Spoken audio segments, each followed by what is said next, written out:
নমস্কার বন্ধুরা, কেমন আছেন সবাই? আশা করছি সবাই খুবই ভালো আছেন। আমিও খুব ভালো আছি।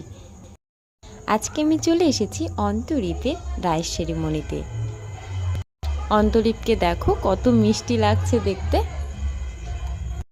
ঠিক যেন ছোট্ট বরমশাইয়ের মতো মিষ্টি দেখতে লাগছে অন্তরীপকে। বাইরে ছিল খুবই গরম, তাই আমি প্রথমেই খেয়ে নিলাম আম পান্নার শরবত। স্টার্টারে অনেক কিছু ছিল, কিন্তু আমি তো মেন কোর্সের জন্য ওয়েট করছিলাম, তাই আমি স্টার্টারে কিছু খেলাম না। মেনুতে ছিল অনেক কিছুই, চলো তোমাদেরকে দেখিয়ে দেওয়া যাক। প্রথমেই প্লেটে চলে এলো ফিশ কাটলেট এবং কাসুন্দি, আর ছিল মাশরুম পকোড়া, স্যালাড, লেবু। তারপর ছিল পনির দিয়ে মিক্সড ভেজ এবং পটল চিংড়ি।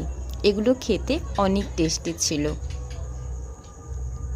পনিরটাও খুব সফট ছিল। তারপর ছিল দই কাতলা। দই কাতলাটা ছিল অনেক সফট, অনেক জুসি এবং খুবই টেস্টি। গরম ভাতের সাথে পুরো জমেই গেছিল। তারপর ছিল দই পটল, এটাও খেতে খুবই টেস্টি ছিল। এবং তারপরেই চলে এলো চিকেন কষা। গরম ভাতের সাথে লেবু নিচড়ে চিকেন কষার স্বাদ তো অতুলনীয়।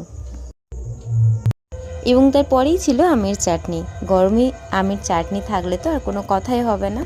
এবং তারপর ছিল পাঁপড়, পায়েস এবং সন্দেশ, আর তার সাথেই ছিল আইসক্রিম এবং মুগ সিদ্ধি।